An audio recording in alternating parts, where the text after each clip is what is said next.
નમસ્કાર, કચ્છ યુવક સંઘ સંચાલિત શ્રી બીબીએમ હાઈસ્કૂલમાં આપનું સ્વાગત છે। તો આજે આપણે ધોરણ 11માં અર્થશાસ્ત્ર વિષયમાં પ્રથમ ચેપ્ટર અર્થશાસ્ત્ર વિષય પ્રવેશમાં આંકડાકીય માહિતીની આકૃતિ કે આલેખમાં રજૂઆત એના વિશે અભ્યાસ કરીશું। તો અર્થશાસ્ત્રમાં અલગ અલગ રીતે આંકડાઓને રજૂ કરવામાં આવે છે। એ આકૃતિમાં પણ હોઈ શકે અને આલેખમાં પણ હોઈ શકે। તો એ જ્યારે આંકડાકીય માહિતીને આલેખ કે આકૃતિમાં દર્શાવવામાં આવે ત્યારે એ વધારે આકર્ષક લાગે છે અને સરળતાથી સમજી શકાય છે અને સમજાવી પણ શકાય છે। તો આજના આધુનિક જમાનાની અંદર, ટેકનોલોજીના જમાનાની અંદર છે એ વધુ આકર્ષક રીતે આંકડાકીય માહિતીને કોમ્પ્યુટર દ્વારા, જેમાં MS ઓફિસ, એક્સેલ અને પાવર પોઈન્ટમાં છે એ રજૂ કરવામાં આવે છે અને વધારે આકર્ષક રીતે છે ને રજૂ કરી શકાય છે। આપણે માંગના ચેપ્ટરની અંદર જે આકૃતિ આવે છે એ વિવિધ બિંદુઓને જોડતી રેખીય આકૃતિ છે। અહીંયા આપણે પહેલાં સ્તંભ આકૃતિની વાત કરશું। સ્તંભ આકૃતિ જેમાં સ્તંભ હોય છે એટલે સ્તંભ આકૃતિ। તો આંકડાકીય માહિતીને સ્તંભ આકૃતિમાં કેવી રીતે દર્શાવવામાં આવે છે એની અહીંયા રજૂઆત કરેલી છે। સ્તંભ આકૃતિ દોરતી વખતે ખાસ ધ્યાનમાં રાખવાનું OX ધરી અને OY ધરી। OY ધરી પર પરતંત્ર ચલ અને OX ધરી પર સ્વતંત્ર ચલ દર્શાવવામાં આવે છે। આ બધા જ સ્તંભનું છે એ અંતર સરખું હોવું જોઈએ, સ્કેલમાં બરોબર લીધેલું હોવું જોઈએ। અહીંયા 10, 20, 30, 40, 50, 60, 70, 80, 90 ને 100 એટલે 10-10નો ગાળો છે। ઉત્પાદન લાખ ટનમાં, તો 10 લાખ ટનનો અહીંયા ગાળો આપેલો છે। જો સ્કેલમાં છે એવી રીતે નથી લીધું 10, 20, 25, 35 એવી રીતે નથી લીધું, પણ 10-10ના ગાળામાં લીધું છે। અહીંયા OX ધરી પર વર્ષ લીધા છે 1970, 71, 80, 81, 90, 91, 2000, 2001, 2010, 2011। તો આ આંકડાકીય માહિતીની રજૂઆત અહીંયા આલેખમાં કરી છે। અલગ અલગ કલર દ્વારા, અલગ અલગ શેડ દ્વારા તમે આલેખને દર્શાવી શકો। તો અહીંયા જો 1970, 71માં 23.8, તો અહીંયા છે એ 70, 71ની અંદર 23.8 એટલે અહીંયા 23.8નું ઉત્પાદન લાખ ટનમાં છે। પછી ઉત્પાદન છે 80, 81માં વધે છે 36.3, પછી 90, 91માં 55.1, 2000-2001ની અંદર 69.7 અને 2010થી 2011ની અંદર 86.9 એટલે ઉત્પાદન સતત અને સતત વધતું જ ગયું છે। અહીંયા આકૃતિમાં સ્તંભ આલેખમાં છે એ એવું દર્શાવ્યું છે। ખાલી આપણી પાસે આંકડાઓ હોય તો આપણને એમ લાગે કે આંકડાઓ જોવા પડે કે ઉત્પાદન કેટલું વધે છે, પણ અહીંયા તો સીધી જ આપણને ખબર પડી જાય કે સ્તંભ છે એ એક પછી એક ઊંચો જતો જાય છે એટલે ઉત્પાદનમાં નિરંતર વધારો થતો જાય છે। એટલે આવી રીતે આપણે સ્તંભ આકૃતિ દોરી શકીએ। બીજી વાત અહીંયા આપણા 11મા ધોરણની અંદર છે નહીં, પણ આપણે આને સમય આકૃતિની અંદર પણ બિંદુઓ દ્વારા દર્શાવી શકાય। જે બિંદુઓને જોડીને આપણે સમય આલેખ બનાવી શકીએ, પણ આપણે 11મા ધોરણની અંદર એ અભ્યાસક્રમમાં છે નહીં, પણ 12મા ધોરણની અંદર તમારે આવશે। તો આ રીતે બિંદુઓને જોડીને આપણે સમય આલેખ પણ દોરી શકીએ। તો આ થયો સ્તંભ આલેખ। એના ઉપરથી તમે છે તારણો કાઢી શકો। તારણોમાં પહેલું તારણ તો એવું જ નીકળે કે ઉત્પાદન છે એ સતત અને સતત વધતું ગયું છે, ઉત્પાદનમાં સતત અને સતત વધારો થતો ગયો છે। એટલે આ જોઈએ આપણે સ્તંભ આકૃતિ। હવે આપણે જોઈએ પાસ પાસેની સ્તંભ આકૃતિ। હવે આપણે પાસ પાસેની સ્તંભ આકૃતિ વિશે વાત કરીએ। તો પાસ પાસેની સ્તંભ આકૃતિ એટલે શું? અગાઉ આપણે સ્તંભ આકૃતિ જોઈ જેમાં એક જ સ્તંભ હોય, એટલે કે સ્વતંત્ર ચલ પણ એક હોય અને આધારિત ચલ પણ એક જ હોય। પણ અહીંયા પાસ પાસેની સ્તંભ આકૃતિ છે જ્યારે સ્વતંત્ર ચલ એક અને આધારિત ચલ 2 કે તેથી વધારે હોય। અહીંયા સ્વતંત્ર ચલ વર્ષ છે, OX ધરી પર વર્ષ દર્શાવવામાં આવ્યા છે। સ્વતંત્ર ચલ છે એ એક જ છે અને આધારિત ચલ 2 કે તેથી વધારે હોય એટલે પુરુષ વસ્તી અક્ષર જ્ઞાન ધરાવતી હોય તે, સ્ત્રી વસ્તી અક્ષર જ્ઞાન ધરાવતી હોય તે, અને કુલ એટલે આધારિત ચલ 2 કરતાં વધારે છે. અહીંયા આપણે 3 આધારિત ચલ છે.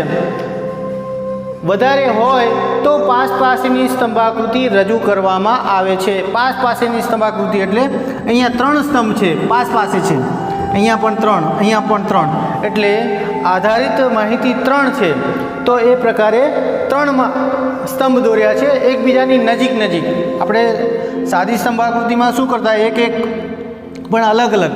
અહીંયા 3નો એક જોટો છે પણ એ અલગ અલગ દર્શાવી છે. તો આ પ્રમાણે આપણે પાસ પાસેની સ્તંભાકૃતિ દોરી શકીએ. અહીંયા વર્ષમાં દાયકાઓ લીધા છે 1951, 1961, 1971, 1981, 1991 અને 2001.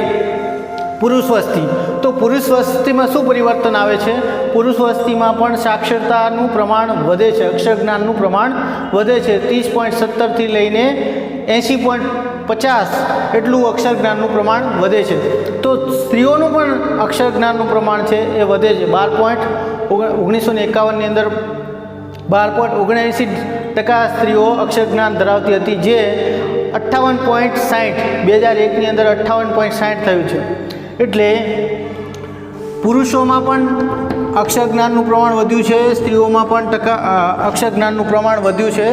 અને કુલ પણ 21.9 1951માં હતું, જે 2001ની અંદર 69.14 થયું છે. એટલે એમાં પણ છે એ વધારો સતત અને સતત વધારો થયો છે. એટલે તમારે જો તારણ કાઢવો હોય તો આમાં અલગ અલગ રીતે તમે તારણ કાઢી શકો. સ્ત્રી પુરુષ કુલ અલગ અલગ રીતે. એમાં ટકાવારી બિંદુનો તફાવત પણ તમે દર્શાવી શકો. ટકાવારી બિંદુની વાત કરું તો 2 ટકાવારી વચ્ચેનો તફાવત એને ટકાવારી બિંદુ કહેવાય. અને ટકાવારી એટલે કોઈ પણ સંખ્યા 100ના પ્રમાણમાં કેટલી છે એને ટકાવારી કહેવામાં આવે છે. તો અહીંયા આપણે ટકાવારીમાં દર્શાવ્યું છે. એટલે ફરીથી પાસ પાસેની સ્તંભાકૃતિ જ્યારે સ્વતંત્ર ચલ 1 અને આધારિત ચલ 2 કે તેથી વધારે હોય તો પાસ પાસેની સ્તંભાકૃતિ રજૂ કરવામાં આવે છે. હવે આ સ્તંભાકૃતિ દોરો ત્યારે તમારે અનુસૂચિ દોરવી ફરજિયાત છે. એટલે તમારે અલગ અલગ જે અહીંયા શેડ આપ્યા છે અલગ અલગ કલરના, એટલે એ પ્રમાણે પિંક કલર છે તો પુરુષ, પર્પલ કલર છે તો આ સ્ત્રી, અને ગ્રીન કલર જેવો છે તો આ કુલ. તો એ પ્રમાણે તમારે અલગ અલગ દર્શાવવું પડે કે જેથી કરીને ખબર પડે કે આ કલર છે એ પુરુષ વસ્તીનો છે, આ કલર છે એ સ્ત્રી વસ્તીનો છે, અને આ ગ્રીન કલર છે એ કુલ છે. તો આ પ્રમાણે આપણે પાસ પાસેની સ્તંભાકૃતિ વધારે આકર્ષક દોરી શકીએ. આના કરતાં પણ વધારે આકર્ષક છે તમે કોમ્પ્યુટરમાં MS ઓફિસમાં, એમાં એક્સેલમાં કે પાવર પોઈન્ટમાં પણ તમે છે એ સારી રીતે દર્શાવી શકો છો. એટલે આ થઈ આપણી પાસ પાસેની સ્તંભાકૃતિ. હવે આપણે વૃત્તાંશ આકૃતિ જોઈશું.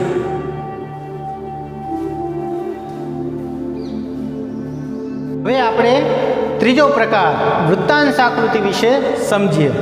તો પહેલાં તો સમગ્ર વર્તુળ એક સમષ્ટિ છે. આ સમગ્ર વર્તુળ એક સમષ્ટિ છે. આમ જોવા જઈએ, અંશની રીતે જોવા જઈએ તો 360 અંશ થાય છે, અને ટકાવારીની રીતે જોઈએ તો આ 100% છે.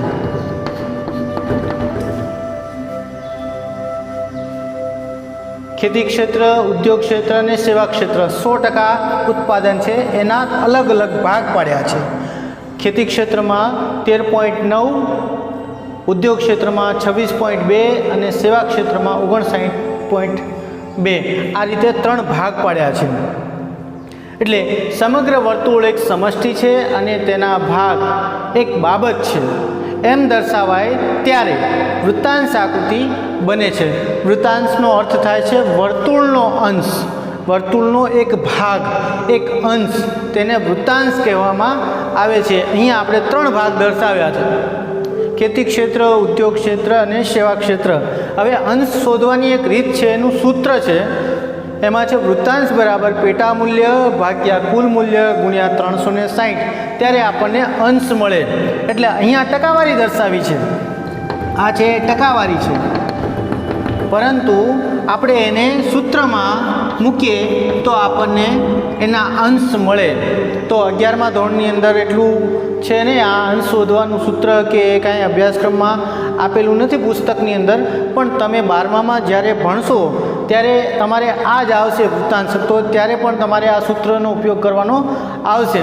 એટલે વર્તુળનો અંશ એ વૃત્તાંશ છે. તો આટલી બાબત તમે બરાબર સમજ્યા હશો. આપણે 3 બાબત સમજ્યા આ પ્રશ્નની અંદર: પાસેની સ્તંભાકૃતિ અને વૃત્તાંશ આકૃતિ. હવે આપણે આગળ જોઈશું. તો તમે બધા મારી સાથે જોડાયેલા રહેજો. બધા જ જેટલા પણ પ્રશ્ન ચાલે છે એ પ્રશ્નનું તમે બરાબર વાંચન કરજો, સાથે સાથે હોમવર્ક પણ કરજો.